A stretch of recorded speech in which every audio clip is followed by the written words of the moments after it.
నమస్తే అండి. ఇక్కడ ముఖ్యంగా వచ్చేసి మనకి ఏంటంటే లేటెస్ట్ అప్డేట్ వచ్చేసి మనకి ఏముందంటే అటార్నీ జనరల్. ఎవరు? Attorney general. ఏంటి అటార్నీ జనరల్ ఈ మధ్య కాలంలో అంటే మనకు ముఖ్యంగా వచ్చేసి మనకు అటార్నీ జనరల్ ఉన్నారు.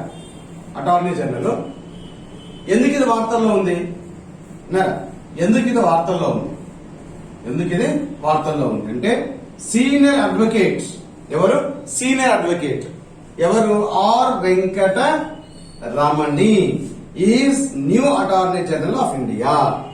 భారతదేశానికి నూతన అటార్నీ జనరల్ గా ఉండబోతున్నాడు. ఎవరంటే R Venkata Ramani. New attorney general అని చెప్పిస్తాం. న్యూ అటార్నీ జనరల్ అని చెప్తుంటారు. New attorney general of India. మరి గతంలో ఎవరు సక్సీడ్ కాబోతున్నారు అంటే సక్సీడింగ్ హూమ్ కేకే వేణుగోపాల్. అంటే ఇప్పుడు ఉన్నటువంటి ఎవరు? కేకే వేణుగోపాల్. కేకే వేణుగోపాల్ స్థానంలో ఇతను రాబోతున్నాడు. బాగా గుర్తుంచుకోవాలి. ఇక తర్వాత ఏంటి అసలుకి ఈ అటార్నీ జనరల్ కు ఉన్నటువంటి ఇంపార్టెన్స్ ఏంటి, ఎవరు అపాయింట్ చేస్తారు, ఎలా ఉంటారని చూద్దాం ఒకసారి. యాక్చువల్గా ఏం చెప్తుందంటే ఆర్టికల్ 76 చెప్తుంది. అటార్నీ జనరల్ అనగానే భారత రాజ్యాంగంలో ఆర్టికల్ 76 చెప్తుంది. According to article 76 there shall be attorney general for India అంటుంది. చూద్దాం ఇక్కడ సిఆర్ హీ అంటే ఎవరే కానివ్వండి. అటార్నీ జనరల్ అనేది దేశంలో టాప్ లీగల్ ఆఫీసర్.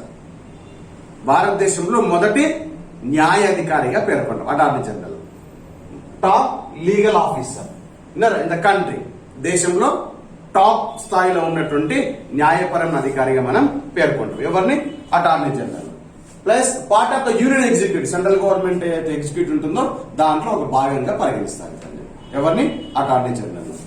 అదేవిధంగా he or she is not considered as a government servant, but is not a government servant. ప్రభుత్వ సేవకుడిగా మాత్రము పరిగణించబడదు. But is a part of the union executive. According to article 76 they shall be attorney general of India అని ఉంటుంది. కాకపోతే government servant కింద మాత్రం consider చేయరు.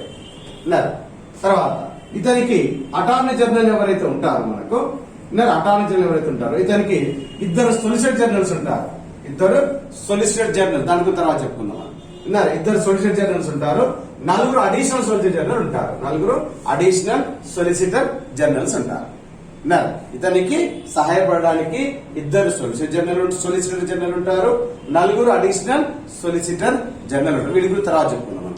తర్వాత under the constitution of India article 76 under the constitution of India article 76 deals with attorney general of India.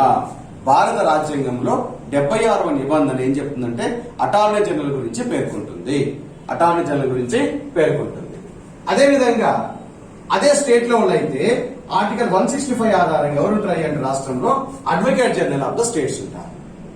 Article 76 అయితే attorney general ఎక్కడ ఉంటాడు? దేశం మొత్తానికి టాప్ లీగల్ ఆఫీసర్. అదే రాష్ట్రంలో అయితే ఆర్టికల్ 165 ప్రకారము అడ్వకేట్ జనరల్ ఉంటారు. మరి ఈ అటార్నీ జనరల్ నియమించాలంటే ఉండవలసిన క్వాలిఫికేషన్స్ ఏంటి, అర్హతలు ఏంటి అంటే should be qualified, be appointed a supreme court judge. Supreme court జడ్జిగా అర్హత కలిగి ఉండాలి. సుప్రీంకోర్టు జడ్జిగా అర్హత కలిగి ఉండాలి. ప్లస్ భారత పౌరుడై ఉండాలి. భారత పౌరుడై ఉండాలి రెండవ క్వాలిఫికేషన్. తర్వాత జడ్జ్ ఆఫ్ ద హైకోర్టు 5 సంవత్సరాలు తక్కువ కాకుండా హైకోర్టులో న్యాయమూర్తిగానైనా పనిచేసి ఉండాలి. లేదా హైకోర్టులో 10 సంవత్సరాలుగా అడ్వకేట్ న్యాయవాదిగా అంటే ఎవరు లాయర్ గా పనిచేసి ఉండాలి. న్యాయమూర్తిగానైనా 5 years పనిచేసి ఉండాలి హైకోర్టులో. లేదా 10 సంవత్సరాల పాటు హైకోర్టులో లాయర్ గానే ప్రాక్టీస్ చేసి ఉండాలి.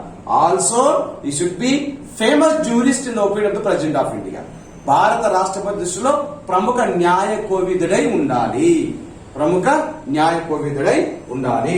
ఇతను టెన్యూర్ ఏముంటుందంటే నాట్ ఫిక్స్డ్. మనం చూస్తున్నాం కదా గతంలోనే కేకే వేణుగోపాల్ చేసి మళ్ళీ వేరే వాళ్ళు తీసుకురావాలనుకున్నారు. అతని పదవి మళ్ళీ పొడిగించాలనుకున్నారు. కాబట్టి టెన్యూర్ కాలపరిమి మాత్రము నాట్ ఫిక్స్డ్. ఇన్ని సంవత్సరాలు చెప్పేసి నిర్దేశంగా ఉండదు. తర్వాత appointed by president of India on the advise of the government. ప్రభుత్వం యొక్క సలహా మేరకు భారత రాష్ట్రపతి నియమిస్తారు. భారత రాష్ట్రపతి ఏంటిది ఇక్కడ భారత రాష్ట్రపతి ఏ రాజ్యాంగ సంస్థలైనా ఏ రాజ్యాంగబద్ధ సంస్థలను అధికారులు నియమించేటప్పుడు ప్రభుత్వం యొక్క సలహా మేరకు మాత్రమే నియమిస్తాడు.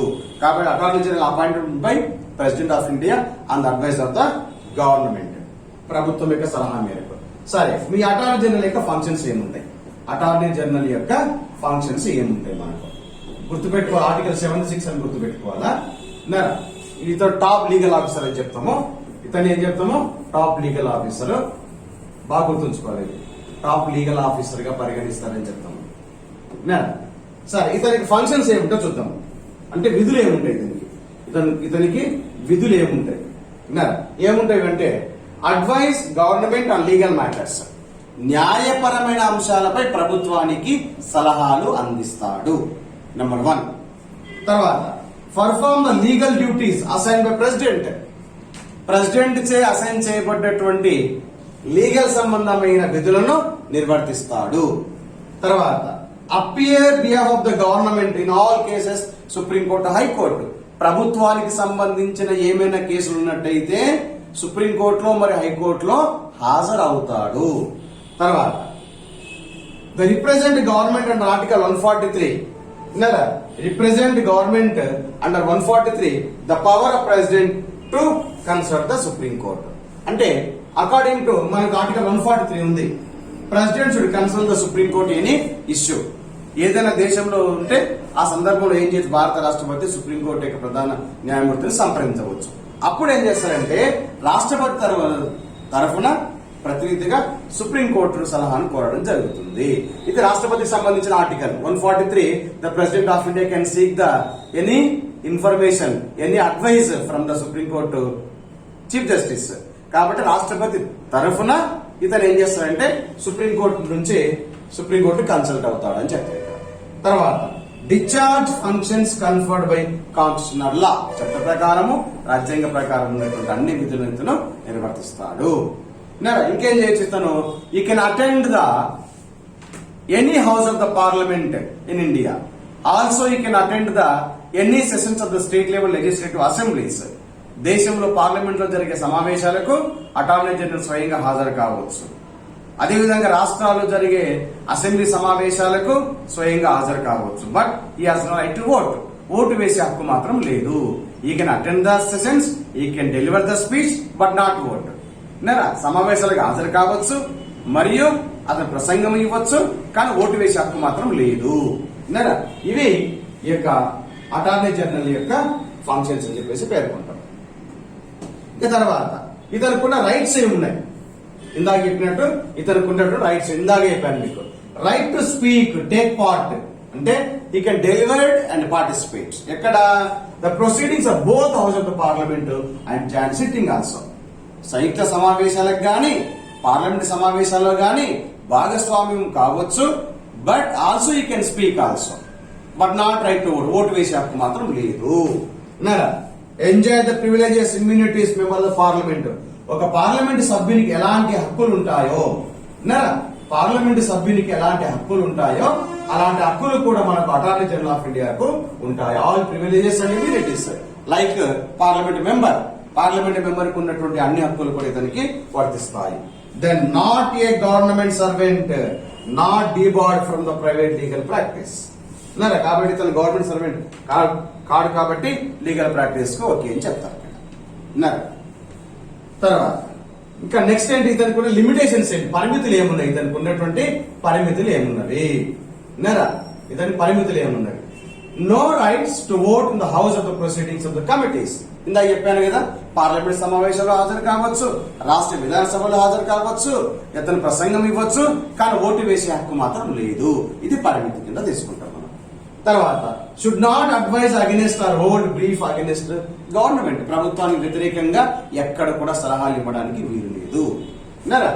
అదేవిధంగా should not defend accused persons in criminal prosecution without the permission of the government.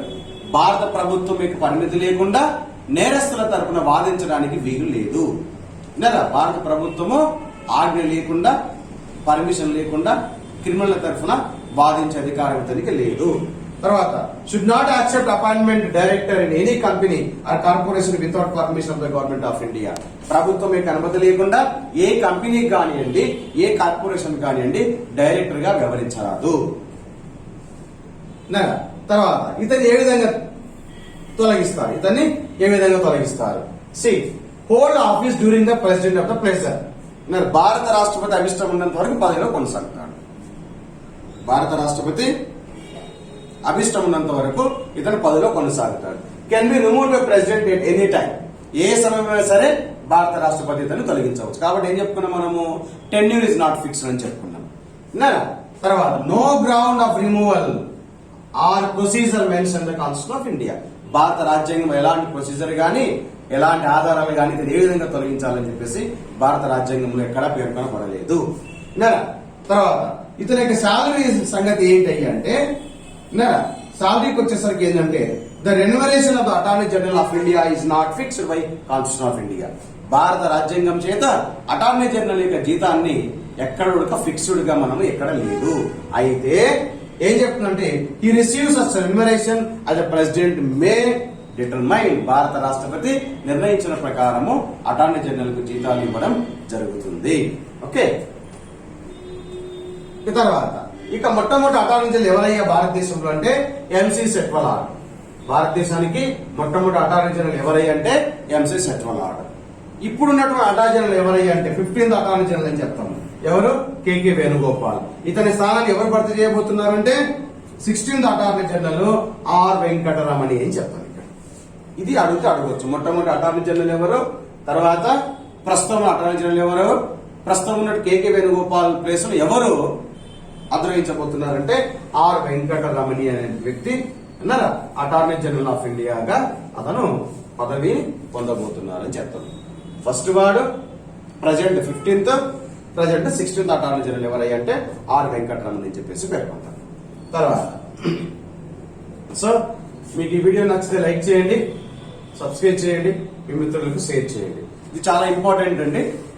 Attorney general of India according to article 76 there shall be attorney general of India. భారత రాష్ట్రపతి నియమిస్తాడు on the advise of the president అని పిలుస్తాము. ఇది ఇటీవల వచ్చినటువంటి appointment కింద మనం తీసుకోవచ్చు. థ్యాంక్ యూ అండి. Thank you very much.